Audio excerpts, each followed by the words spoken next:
एक सुहानी सुबह थी, पक्षी चहचहा रहे थे और हल्की ठंडी हवा चल रही थी। दादाजी अपने पोते पोती अमन और सिया के साथ बगीचे में टहल रहे थे। बच्चे एक तितली को देखकर उसे पकड़ने की कोशिश करने लगे, लेकिन तितली पकड़ में ही नहीं आ रही थी। सिया तितली के पीछे पीछे भागते हुए बोली, दादाजी ये तितली कितनी तेज उड़ती है, हम इसे पकड़ ही नहीं पा रहे। अमन भी थक कर खड़ा हो गया और बोला, हाँ दादाजी, लगता है ये कभी रुकती ही नहीं। दादाजी मुस्कुराते हुए बोले, बच्चों सिर्फ तितली ही क्यों, तुम लोग भी तो कभी नहीं रुकते। अमन दौड़कर दादाजी के पास आकर बैठ गया और बोला, लीजिए दादाजी, मैं तो रुक गया। दादाजी बोले, तुम सिर्फ बैठे हो, रुके नहीं हो।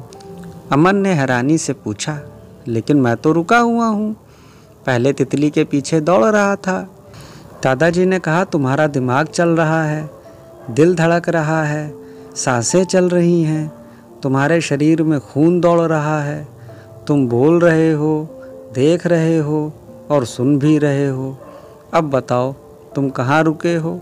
कोई भी चीज़ कभी भी नहीं रुकती, सब कुछ हमेशा गतिमान रहता है। तभी सिया तपाक से बोली, लेकिन दादाजी वो पेड़ तो नहीं चल रहा है, वो तो हमेशा एक ही जगह रुका रहता है। दादाजी बोले, कहाँ रुका हुआ है, ध्यान से देखो, पेड़ की पत्तियाँ और टहनियाँ हिल रही हैं कि नहीं? सिया ने कहा कि वो तो हवा से हिल रही हैं।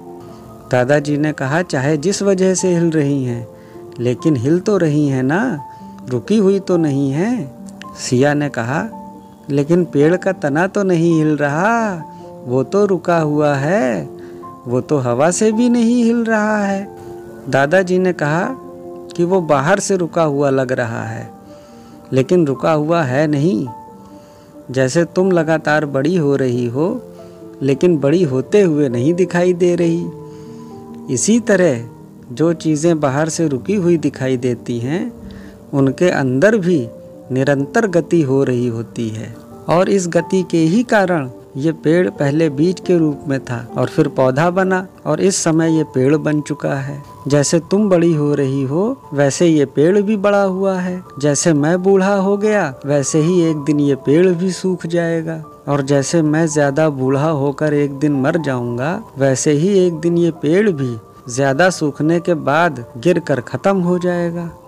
अमन ने जिज्ञासा पूर्वक दादाजी से पूछा कि ये रुकी हुई चीजों के अंदर जो गति चल रही है, क्या हम इस गति को नहीं देख सकते? दादाजी ने कहा, क्यों नहीं देख सकते, हम माइक्रोस्कोप के जरिए स्थिर दिखने वाली चीजों के अंदर चल रही गति को भी देख सकते हैं। सिया ने सवाल किया कि इस गति को हम बिना माइक्रोस्कोप के नहीं देख सकते? दादाजी ने कहा, हाँ, अपनी आँखों से चीज़ों के अंदर चल रही गति को तो नहीं देख सकते, लेकिन उस गति के परिणामों से ये समझ सकते हैं कि हर चीज़ गतिशील है। इस गति के परिणाम स्वरूप ही चीज़ें नई और पुरानी होती हैं। दादाजी ने लोहे की बेंच को दिखाते हुए कहा, बच्चों, ये बेंच तुमको स्थिर दिखाई दे रही है, लेकिन जब तुम इसको हाई क्वालिटी माइक्रोस्कोप से देखोगे तो तुम्हें इसके अंदर छोटे छोटे कण चलते हुए दिखाई देंगे। यही प्रक्रिया इस लोहे की बेंच को एक दिन पुराना कर देगी और ये बेंच टूटकर खराब हो जाएगी। इसी तरह हर वो चीज़ जो स्थिर दिखाई देती है, उसके अंदर ऐसी ही गति चल रही होती है।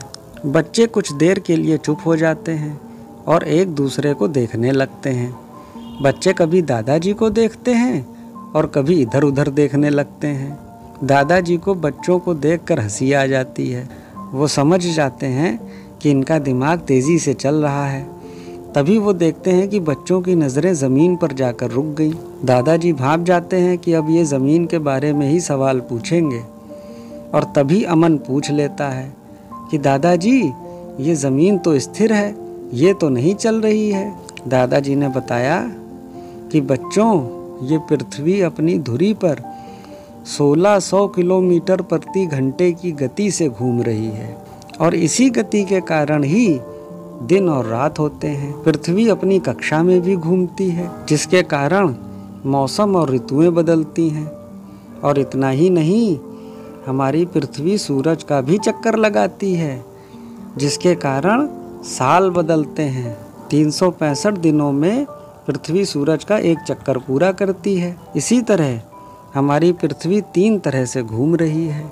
अमन ने हैरानी से पूछा कि अगर पृथ्वी घूम रही है तो हमें घूमते हुए महसूस क्यों नहीं होती? दादाजी ने कहा, हम खुद पृथ्वी पर हैं और पृथ्वी के साथ साथ हम भी घूमते हैं, इसलिए हमें पृथ्वी का घूमना पता नहीं चलता।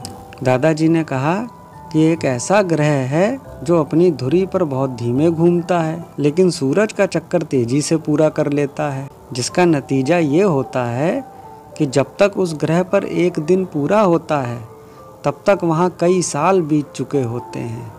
अमन ने कहा कि ऐसा कैसे हो जाता है? ग्रह अपनी धुरी पर धीमे और सूरज का चक्कर तेजी से क्यों लगाता है? दादाजी बोले, क्योंकि गति भी धीमी और तेज होती है। किसी चीज में धीमी गति चल रही होती है तो किसी चीज में तेज। जैसे पृथ्वी अपनी धुरी पर तेज घूमती है, जबकि सूरज का चक्कर लगाने में पृथ्वी को 365 दिन लग जाते हैं। सिया बोली, दादाजी हम पृथ्वी के साथ साथ घूमते हैं, इसलिए हमें पृथ्वी घूमते हुए नहीं दिखती। लेकिन अगर हम इस गति को देखना चाहें तो कैसे देख सकते हैं? दादाजी ने कहा कि जैसे चीज़ों के अंदर चल रही गति को देखने के लिए हमें उस चीज़ को करीब से और गहराई से देखने की ज़रूरत होती है, जिसके लिए हम माइक्रोस्कोप का इस्तेमाल करते हैं, ऐसे ही चीज़ों की बाहरी और संपूर्ण गति को देखने के लिए पहले हमें उस चीज़ को खुद से अलग करके और नज़रों से दूर करके देखना पड़ता है। जैसे अपनी पृथ्वी की गति को देखने के लिए वैज्ञानिकों को पृथ्वी के बाहर रॉकेट और सैटेलाइट भेजनी पड़ती है, जो पृथ्वी से दूर जाकर पूरी पृथ्वी को घूमते हुए देखते हैं। इसी तरह जो ग्रह पहले से ही हमसे बहुत दूर हैं, उन ग्रहों की गति को देखने के लिए दूरबीन का उपयोग किया जाता है। सिया ने कहा कि इसका मतलब गति 2 प्रकार की होती है। एक गति चीजों के अंदर चलती रहती है और एक गति चीजों को ही चला देती है। दादाजी ने कहा, हाँ, जैसे जब हम पैदल चल रहे होते हैं तो हमारा शरीर चल रहा होता है और उसी समय हमारे शरीर के अंदर भी कई तरह की गति चल रही होती है। शरीर में हर पल नई कोशिकाएं पैदा होती रहती हैं और पुरानी कोशिकाएं मरती रहती हैं। दादाजी ने कहा कि ये धरती, सूरज, चांद और सितारों से लेकर धूल के एक छोटे से छोटे कण में भी गति है। समस्त प्रकृति और ये पूरा ब्रह्मांड गतिमान है, कुछ भी स्थिर नहीं है। जो स्थिर दिखता है वो भी सूक्ष्म स्तर पर निरंतर गतिमान है, बस हमारी आंखें उसे देख नहीं पाती। अमन ने कहा कि दादाजी इसका मतलब सब कुछ गति ही है, हर चीज में गति है, यानी सारी प्रकृति में सिर्फ गति ही गति है। सिया ने पूछा, दादाजी तो क्या सारा ब्रह्मांड गति के नियम पर ही चल रहा है? दादाजी ने कहा, गति ही नहीं, कुदरत के और नियम भी हैं और गति की ही तरह प्रकृति के बाकी नियम भी खुद को हर जगह और हर पल लागू करते हैं। बच्चों ने कहा, वो कौन से नियम हैं? दादाजी क्या वो भी गति के नियम की ही तरह मजेदार हैं? हाँ, दादाजी ने कहा, और ये पूरा ब्रह्मांड इन्हीं नियमों पर चलता है और ये नियम एक दूसरे से जुड़े हुए हैं और एक साथ काम करते हैं। अगर कुदरत के इन नियमों को कोई जान और समझ ले तो इंसान की पूरी जिंदगी बदल सकती है और इन नियमों को समझ लेने के बाद कोई बेवकूफ भी नहीं बन सकता। इन्हीं नियमों को विधि का विधान कहा गया है, जिनके आगे किसी की नहीं चलती। बच्चों ने एक साथ कहा, ये सभी नियम बताइए। दादाजी ने मुस्कुराते हुए कहा, हाँ बेटा, सारे नियम बताऊंगा, लेकिन एक साथ नहीं, हम एक एक करके इन नियमों को समझेंगे ताकि हर नियम को तुम अच्छी तरह से समझ सको। जैसे आज तुमने गति के नियम को समझा। तभी घर के अंदर से सिया और अमन की मम्मी ने आवाज लगाई, बच्चों चलो नाश्ता बन रहा है, नहा धोकर तैयार हो जाओ और नाश्ता कर लो। अमन ने कहा, बस अभी आ रहे हैं मम्मी। बच्चे बेंच से उठे और उन्होंने जिज्ञासा पूर्वक दादाजी से पूछा कि दादाजी अब अगला कुदरत का नियम कौन सा है? दादाजी बोले, हमने देखा कि गति एक नियम है, लेकिन गति भी 2 तरह की है, अंदरूनी गति और बाहरी गति, तेज गति और धीमी गति। बस यहीं से कुदरत का दूसरा नियम शुरू हो जाता है। ये द्वंद का नियम है, मतलब हर चीज के दो मुख्य पहलू होते हैं, कुछ भी एक तरफा नहीं होता। ये है तो वो भी है, ऐसा है तो वैसा भी है। लेकिन इस नियम को हम बाद में समझेंगे, पहले चलकर तैयार हो जाओ और नाश्ता कर लो, वरना तुम्हारी मम्मी गुस्सा होंगी। दादाजी, पहले बताइए कि दूसरे नियम के बारे में आप हमें कब बताएंगे?